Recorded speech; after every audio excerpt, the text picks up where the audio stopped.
Good morning, everyone. This is our second episode of Old Ladies Lift Chat with me and Chandler. I am Laarni Mulvey. I put now the Power Lady on here because I feel like everyone's called me that, so I now just put it on. I own it now. I just like but hello everybody. Today we have Chandler on this side of my computer joining us today talking to Miriam Lawrence. Is it Livingston or Lawrence? It's Levinson Lawrence is my maiden name, so just Lawrence is fine. That's what I go All by. right. Because I know that whenever I try to like tag people, I have to go, is this the right person? Is this the right person? So thank you for joining us today on the Old Ladies Lift Chat, because this is another way of having other members understand like the importance of us. Just because we're getting older doesn't mean we stop lifting or training, or we are always getting better every day, and it doesn't really matter what our age is. Just like the tagline for the group is age is inevitable, weakness is not. I think we all have that sense of we're gonna keep trying, we're gonna keep doing it, and we're gonna keep going until you know God touches us and like takes us away, but we're gonna keep going. We're gonna keep going. They're gonna have to put a Absolutely. barbell in my hand in the ground. I'm like, No, no, these are Viking swords. You have to bury me with my barbell. that would be a great shirt, Chandler, just by the way. Think about it. Oh, that would be. That'd be great. That would be a Okay, great so design. okay, so remember that so we can tell Terry to come up with. We have a couple new designs coming actually. Terry's been at it, and hopefully I'll get them up next week or this week. But Yeah. always looking for ideas. Cool. So Miriam, let's get started with the nitty gritty. So tell us a little bit about who you are, what you're doing, and then how you got into the training style that you do now. Sure. So I'm now 54. I live in Vermont. I am married. I have two sons. They're both sort of college age, adults. One of them is living on his own right now, taking a break from school. The other one's a sophomore in college. So sort of an empty nester right now, which is helpful. It is. Um, and I don't know. So I came came to strength training at 48. I had basically spent 20 years or so sedentary at desk jobs. I had knee surgeries. I was a not very good athlete in high school. I loved gymnastics. I did gymnastics passionately but badly. In the process, had knee injuries, galore, and ACL replacements and cartilage surgeries and stuff, and was told not to do any impact stuff. And I couldn't find a sport or an activity that I really enjoyed because I couldn't do the things I love, which are like running around and basketball and volleyball and stuff like that. Couldn't do any of those. And I hate running. So I was sedentary, found Zumba of all things in my mid 40s and just fell completely in love with that, loved dancing. So it was a great way to exercise. So I got sort of a fitness journey going with that, but I was kind of like skinny fat, right? I didn't have any real muscle on my body at that point.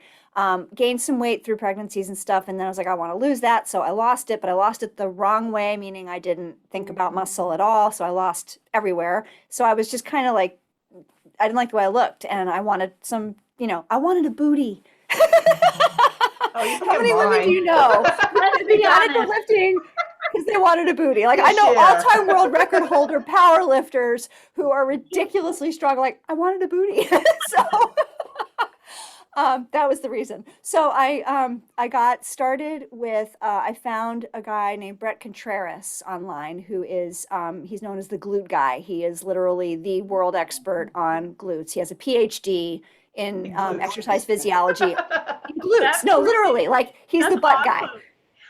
Um, and the nice thing, though, is that even though that's his sort of primary focus, he really had a great and still has a great program that's really just a strength training program. It's very basic, core, well instructed video instruction. At that point, it was kind of new, so he had a lot of online instruction and a community that you could get form checks and stuff. So I basically learned lifting through that program in my basement. Didn't know what the heck I was doing. It was quite uncomfortable for a while, but in the process, he teaches and taught barbell lift, squat, deadlift, hip thrusts, bench press, all that stuff is part of the program. And I just fell in love with those lifts. I loved the barbell. I don't know why, I just did. So that's how I kind of got in that direction. And then I learned about powerlifting. I attended an Iron Sisters workshop, which is a thing for women, run by some world champion women powerlifters, which was awesome. And then I went to my first meet and just watched, and that was it. I was just hooked. I watched a woman, pull a woman smaller than me pull 400 pounds in a deadlift and qualify for Raw Nationals for USAPL, and I was just like, I'm doing this. Wow. So that was 2017. Did my first meet in November of 2017 and haven't looked back. I feel like for me, I did the same thing. I only started powerlifting in 2019, and the reason why I couldn't tie my shoes without breathing heavy. And I was like, I need to go do something. And so I went to my gym and I looked at all the personal trainers, and the girl that was there, she's competed in powerlifting. I go, that's my trainer right there. That's what I'm going to do. And same thing. I haven't looked back, and I've touched weights since before then, just like dabbled in this or whatever, but I never really got into it as much as I am now. So I'm so excited. So Miriam, what lessons have you learned throughout your time of learning about yourself and learning about powerlifting? Was there something that you're just like, this is freaking cool? I'm doing this and it's amazing. Is there something that really kind of lit a fire up your butt just a little bit and be like, awesome? Oh my God. I could talk for hours about this. So I guess the first thing is, just before I started the actual powerlifting, the competition piece of it, just when I was just doing the strength training and I wasn't even thinking about competing, just the feeling of getting stronger was so empowering. And it was so, there was a podcast called Empowered by Iron, which it's morphed into some other things, but it was for women. And it's really true. Women, we don't have that in our, raising, our socialization at least in our culture. Some cultures have it, but we don't. We're not raised that way. So just getting physically stronger just started to make me feel, it made me feel confident. It made me feel younger. It made me feel sexy, all these things, being able to pick stuff up. It was just so cool. So that was one thing I learned, is just the power of physical strength and how it connects to our emotional strength. The lessons I learned, excuse me, about physical activity and resiliency. And so they just go hand in hand, right? The more you lift, the more resilient you get, the better you get at lifting. It just goes together. But I also connected with an inner athlete. I said I wasn't very good at sports, but I was very, very dedicated. I won most dedicated gymnast at my gymnastics camp 2 years in a row. I sucked, but I was in the gym. It's you worked hard for that. I worked so hard. I am a hard worker, and I take what I do seriously. Because I love it. I'm not like, oh, I have to do this. I like it. And I'm a student of the thing that I love. So when I started lifting, I started watching videos. I got on Instagram. I started following people who knew what they were doing. And I really actually did the research and tried to learn and work on things. And I still do to this, that's very important to me. So I connected with that inner athlete, and that's what the powerlifting did. What I love about powerlifting, and nothing against people that do bodybuilding, I'm in awe of those people. They're incredibly strong. They work so hard. And I would never want to not eat the way that they have to not eat when they're in prep. But what I love about powerlifting is that it's objective. Bodybuilding is subjective. It's all about how you look, and it's about whether a bunch of people that are watching you in a competition think, you're symmetrical enough and you're whatever is big enough or not big enough, and there's politics in it. Powerlifting, either you can pick it up or you can't, right? That's it. And I love that about it. And I love that no matter how good you get, you can always get better. You can always set a goal higher. There's no limit. There's no ceiling. So, you set some new numbers and PRs in a meet, and if you want, you can up the numbers and try again the next time and get better. And even if you're not competing, you can do that in the gym. I think that's the key, actually. The ability to have physical goals and challenges, particularly when you're older, is just a wonderful adventure. We thought that perhaps it was over when you hit a certain point. But with powerlifting, it's not. You pick a goal and you work towards it, and it's a physical goal. We all have goals in our life relative to other spaces, but to gain strength is really quite, I think, empowering. And I think that's what draws a lot of women to this sport. I wish we could actually get more women in the sport. I think a lot of women are afraid of this for whatever reason. There's a number of reasons, but I think that they would find that the ability to continue to get stronger is something that it's beautiful. I love that about the sport. And so, yeah, and I want to comment one more thing is I found Miriam on Instagram. So Instagram is a wonderful place. It is.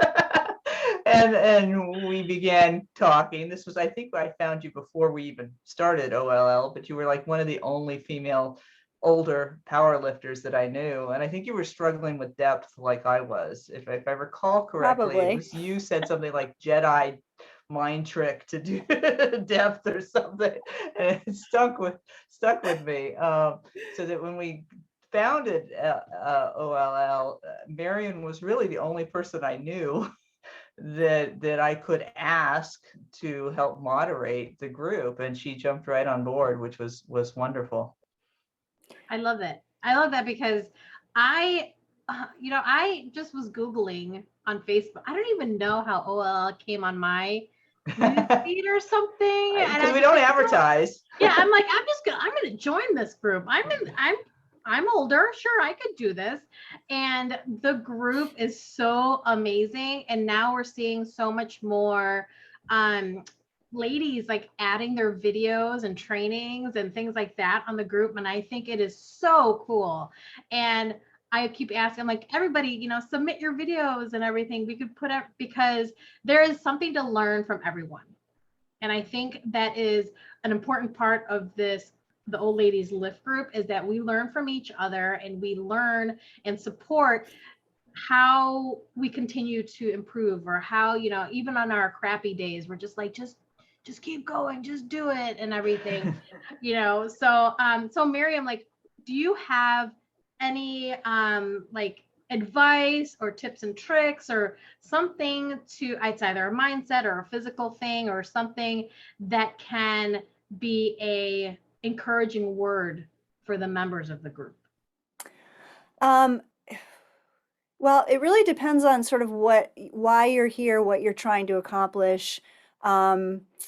There's a difference between someone who's trying to compete and improve and get numbers on the platform versus someone who's just in the gym, to be healthier or stronger.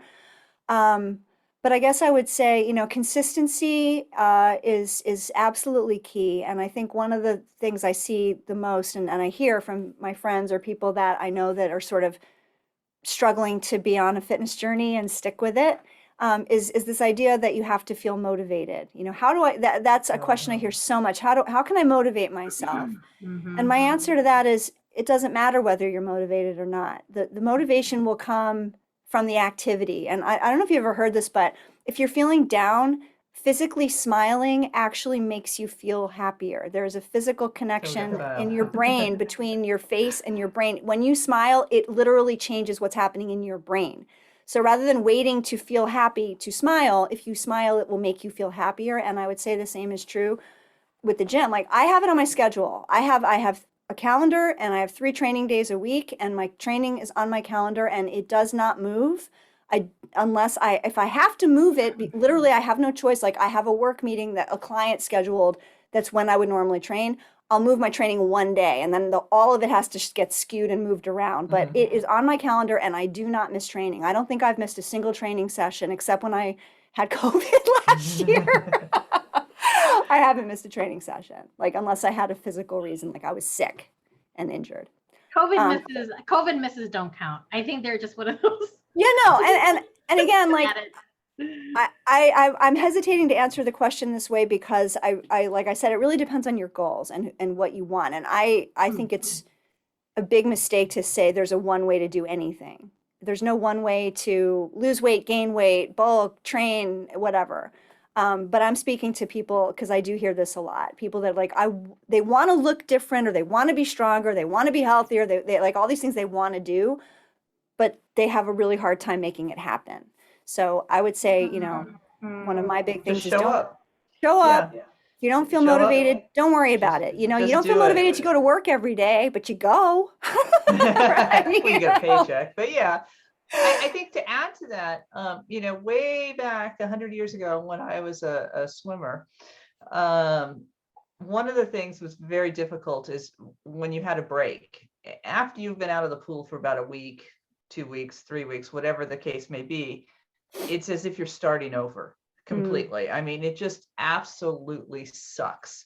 And so when people are starting for the first time, or they've been off for a while, I tell them you've got 3 weeks where it's going to absolutely suck. And you just got to put one foot in front of the other, do the work, and then you'll come to the other side. And it's particularly true in the beginning when you're first starting a new sport. I mean, it really is not pleasant.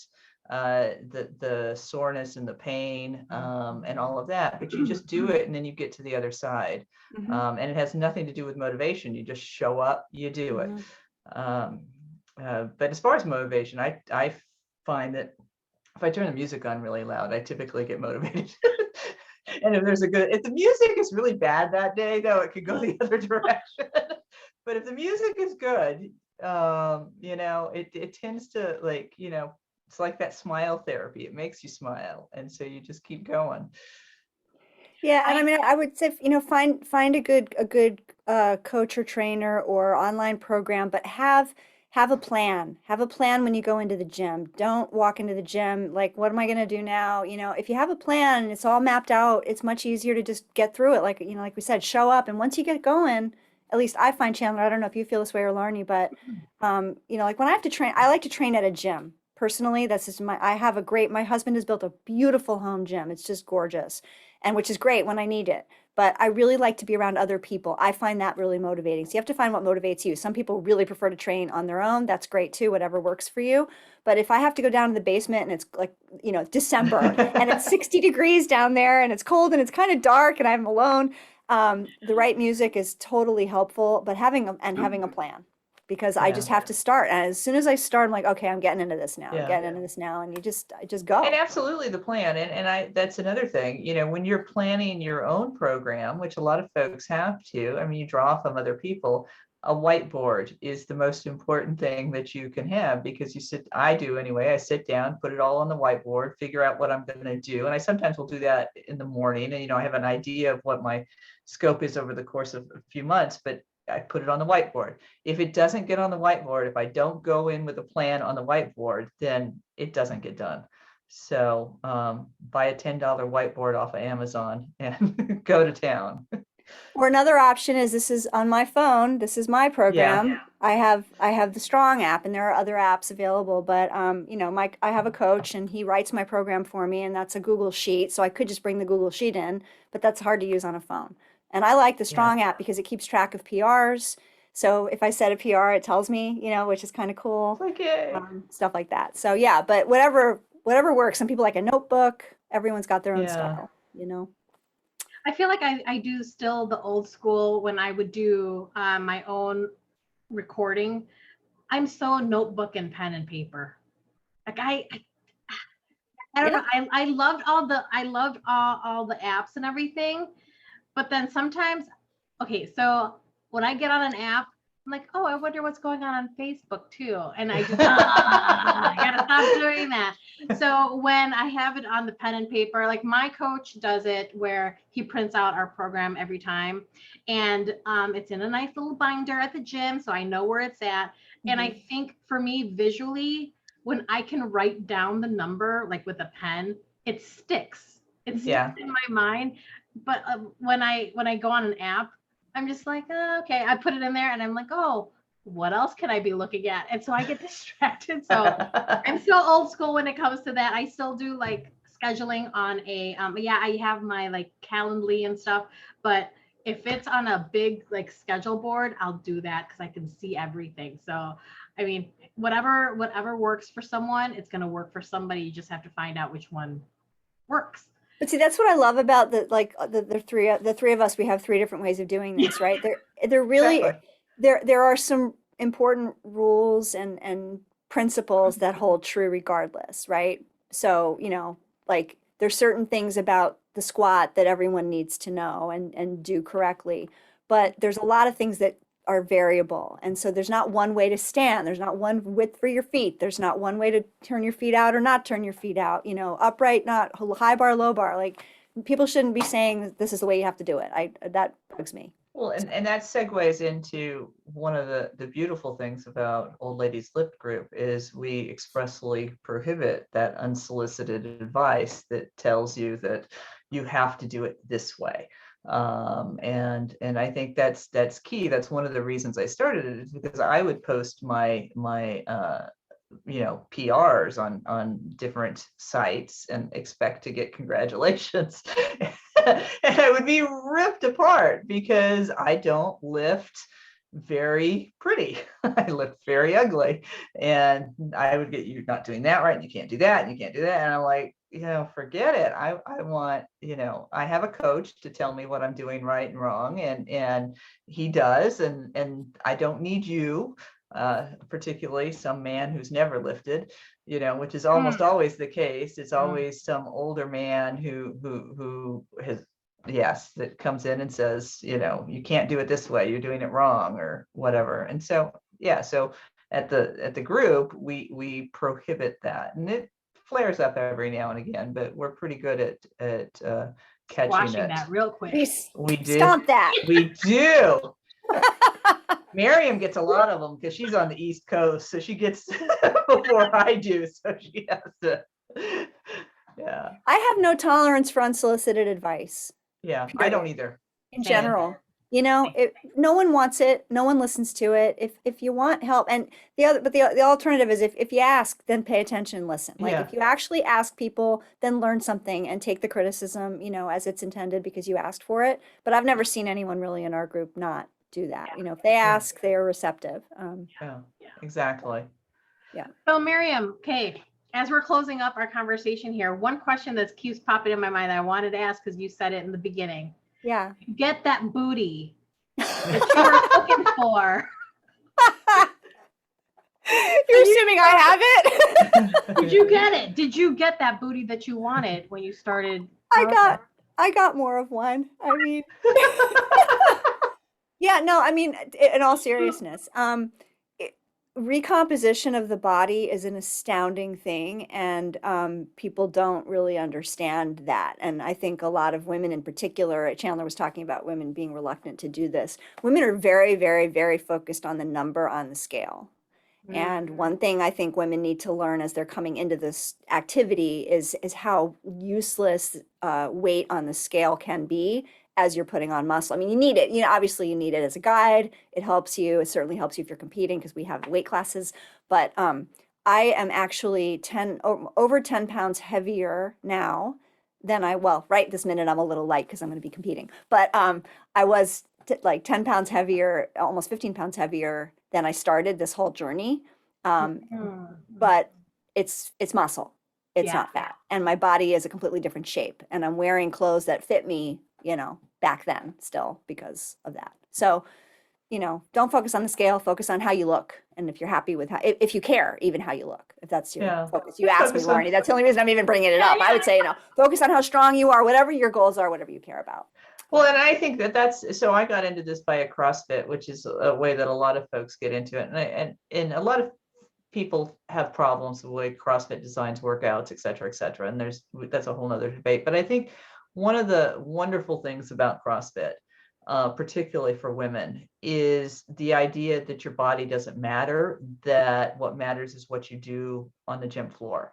And everything is about, you know, improving your strength, improving your skills, and those are the things that matter. And that was a big switch for me. And as probably for a lot of women, to start thinking about what my body can do versus what my body looks like.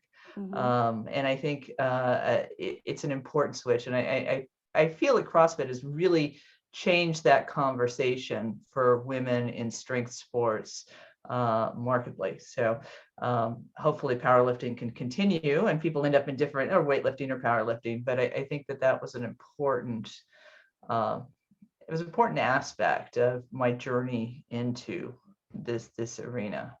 CrossFit's been a huge gateway for both younger and older women in general into strength sports, and I love that about it. I mean, it's not personally for me. My husband does it, and I have immense respect for the women Yeah. and people who do it. And I watch the CrossFit Games, and it reaches so many people. So it really has, I feel like, normalized, the barbell for women. For And I women, know, yeah. yeah, and a And lot that's of huge. yeah, yeah, and a lot of Yeah. both Olympic lifters that I know and power lifters that I know started with CrossFit. So yeah, I agree completely. So I don't know So if I Miriam, answered your question, you Laarni, did.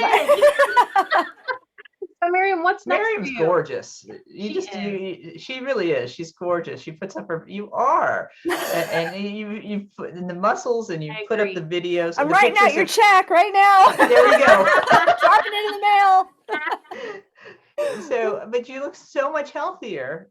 I mean, you've done the before and after pictures, like a couple of years ago before you started lifting versus now. And I think you look so much healthier, and you're just absolutely gorgeous. So It's very sweet. keep it up. Well, one thing I just want to say, I actually was interviewed by a personal trainer the other day who trains a lot of older people, and they're really worried about their back and their physical health. And one thing I didn't mention earlier, I know we have to get going here, but I had chronic back problems and neck problems my entire life. Really from the age of 18, I would be laid up with lower back problems and then my neck when I was in my early 20s. And periodically really bad problems. I herniated a lumbar disc back when I was doing Zumba before I started lifting. My back and my neck have never been healthier. I have not had a problem with my back or my neck since I started this. So I just want to say that for any women who might be watching, who are concerned about that, or they want to pass it along to other people that they know.